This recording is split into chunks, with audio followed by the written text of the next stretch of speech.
Agora para o caso Raíssa. Mesmo com o inquérito concluído, a investigação segue em andamento. Nós tivemos acesso a relatórios inéditos que podem comprovar que o crime foi sim premeditado. Deixa eu conversar com o Léo para ele detalhar. Léo, vamos lá primeiro lembrar as pessoas que nos acompanham qual é o caso Raíssa. O caso Raíssa é de uma jovem, pouco mais de 20 anos de idade, que desaparece. RIC TV noticia, os nossos colegas de imprensa também noticiam, a família está desesperada. Jovem que veio da Bahia para ter uma vida melhor em Curitiba, desaparece, some. E aí, dá uma semana do desaparecimento, numa segunda-feira, Marcelo Alves, um grande amigo dela, inclusive, um sujeito que teria dado abrigo a ela quando ela veio para Curitiba, admite, confessa que a assassinou, matou ela porque ela não aceitou ter um relacionamento com ele. Porque ele diz o seguinte: olha, eu me encontrei com ela, disse que amava ela, que gostava dela, queria namorar com ela, mas ela foi lá e me chamou de feio, me chamou disso, me chamou daquilo e me deu um pé naquele lugar. Beleza. E aí ele diz: eu fiquei irritado, fiquei bravo, perdi a noção e matei ela. Enrolei no pacote, contei com a ajuda do meu filho e enterrei em um terreno ali na região no meio do mato, no meio da vegetação araucária. Isso é o que ele disse. Só que aí a polícia vai investigando, e aí nós, equipe da RIC TV, produção de Pedro Neto, nós fomos lá e conseguimos encontrar e ter acesso com exclusividade aos relatórios periciais, onde apontam que Marcelo, entre tantas outras coisas, pode ter tentado fugir e mais, pode ter tentado criar álibis para fugir dessa culpa. E não só isso. Ele, segundo testemunhas, comprou uma lona muito parecida, um material muito semelhante ao encontrado com o corpo 2 dias antes do crime. Então será que ele teria planejado? É o que a Polícia Civil do Paraná está acreditando e você vê a partir de agora na reportagem exclusiva do Cidade Alerta.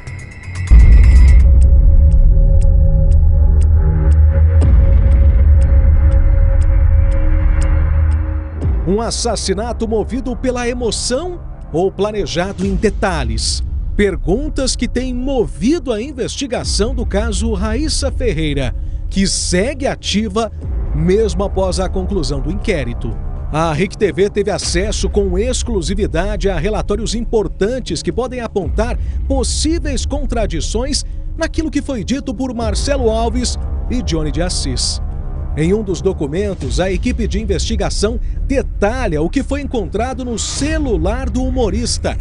Uma semana antes do crime, Marcelo conversa com Raíssa sobre a falsa proposta de emprego no estado de São Paulo. Você vai ficar lá, vai tomar conta de tudo, a gente vai acertar tudo certinho como que é.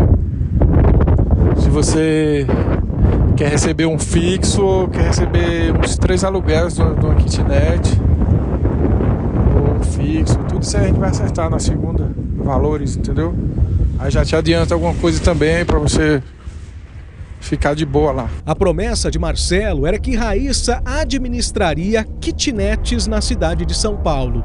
Além de ter um bom salário, iria ter que lidar com menos despesas das que levava até então em Curitiba. Diante disso, Raíssa demonstrou a ele entusiasmo. Não, para mim, só de ter um lugar para ficar sem precisar pagar aluguel já tá ótimo. Nossa, na hora. Segundo a polícia, a proposta de emprego não passou de uma invenção criada por Marcelo para atrair Raíssa até a casa dele. O plano seguiu dessa forma entre o fim do mês de maio e começo de junho, quando Marcelo marcou para uma segunda-feira para buscar Raíssa e levá-la até São Paulo. Ele iria junto. Em entrevista à jornalista Beatriz Frenner, uma amiga da vítima contou que Raíssa estava muito animada com a viagem. Ela disse que ia para São Paulo e que ela tinha uma proposta de emprego muito boa que ajudaria ela, assim. Ela disse que era um amigo que conhecia há muito tempo e que era como um pai para ela. Raíssa então embarcou no carro com Marcelo. Essa é uma das últimas imagens dela viva, se despedindo das amigas. Segundo a polícia, Marcelo levou Raíssa para almoçar e depois foi até em casa.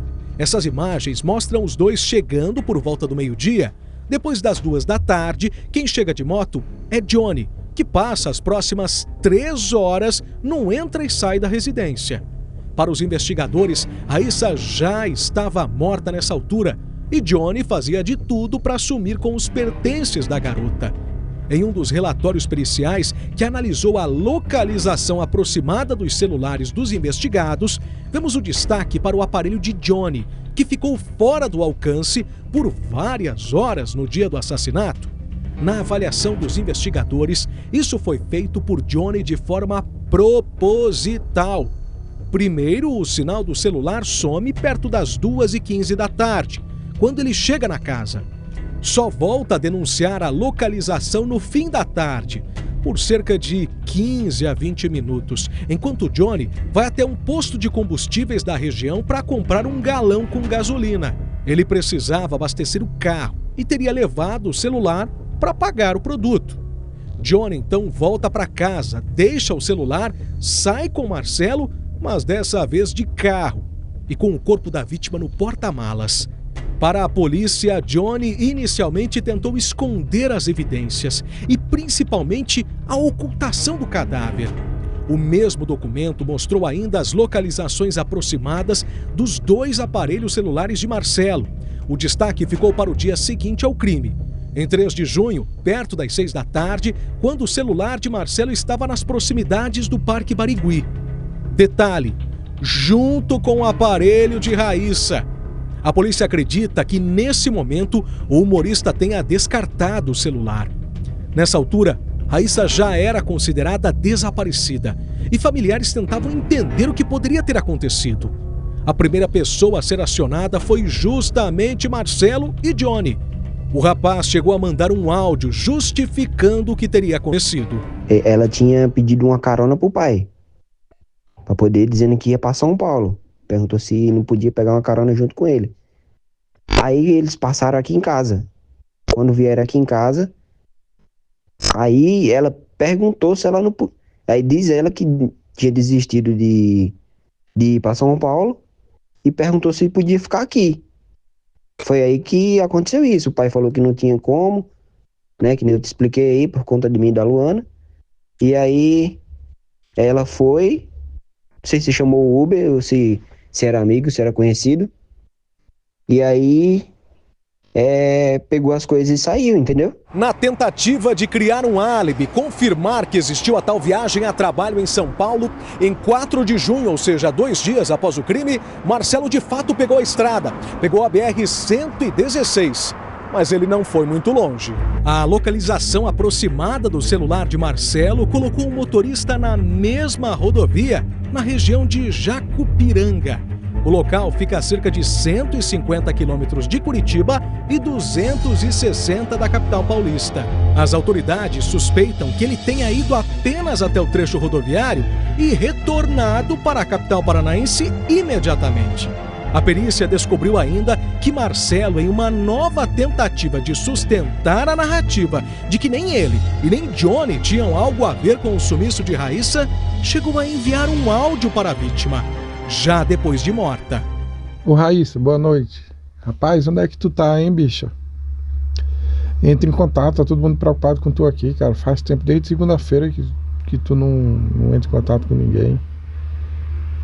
Aparece, pelo amor de Deus, cara. Tá todo mundo preocupado e a gente tá se virando aqui nos 30 pra ver o que pode fazer pra falar com um, com o outro, pra saber onde é que tu tá. Entra em contato com nós aí, homem de Deus, pelo amor de Deus. A perícia dos celulares rendeu ainda mais para a investigação e trouxe indícios de que Marcelo e Johnny possam ter planejado uma fuga após o assassinato. A informação surgiu no depoimento da ex-sogra de Johnny. E eles estavam assim muito desesperados e trabalhando, e dinheiro. Eu falei, mas meu Deus do céu, mas quem precisa trabalhando, 3 trabalhando dentro de uma casa, como é que fica numa situação dessa, né? Uhum. Mas eu acredito que esse desespero por arrumar dinheiro era desespero para juntar dinheiro para fugir. Uhum. Não era outro para outra coisa. A análise do celular de Marcelo confirmou o relato. Nos dias após o crime, Marcelo começou a vender vários itens pessoais, como ferramentas. Negociações foram feitas de itens sendo vendidos a R$40, R$50. A polícia acredita que Marcelo quisesse juntar dinheiro e rápido. Além do comportamento suspeito de Marcelo e Johnny, a polícia junta outros elementos nessa história que podem indicar um possível planejamento do crime. Segundo a investigação, testemunhas viram Marcelo comprar uma lona muito semelhante à enrolada no corpo de Raíssa. Mas essa compra foi feita 2 dias antes do crime. Nós fomos até o comércio que teria sido visitado pelo humorista. O local fica a menos de 200 metros da casa dele. Aqui fomos recebidos por funcionários que confirmaram a compra. Ele chegou, pediu 3 metros de lona, até estava tendo chuva, né? Tinha chovido uns dias antes, né? Então estava saindo bastante lona. E ele chegou, pediu o que ele queria, pagou e foi embora, como nos outros atendimentos. Não falou nada, não teve nenhuma atitude estranha, nada. Segundo a vendedora, Marcelo comprava rações no aviário com frequência, pelo menos uma vez por mês. No sábado, dia 31 de maio, ao pedir a lona, não disse para que a usaria e muito menos esboçou nervosismo ou qualquer atitude suspeita. Ele veio, comprou, pagou, foi embora. Ele era uma pessoa muito séria, então não teve nenhum comportamento diferente. O aviário conta com várias câmeras de monitoramento, porém, segundo a funcionária, as imagens do dia foram apagadas automaticamente pelo sistema de segurança. No relatório pericial, a investigação destacou ainda a semelhança entre as sacolas fornecidas pelo comércio e a escolhida para cobrir a cabeça de Raíssa. Semelhanças que fazem a polícia acreditar que sim, Marcelo e Johnny podem ter planejado o crime com dias de antecedência.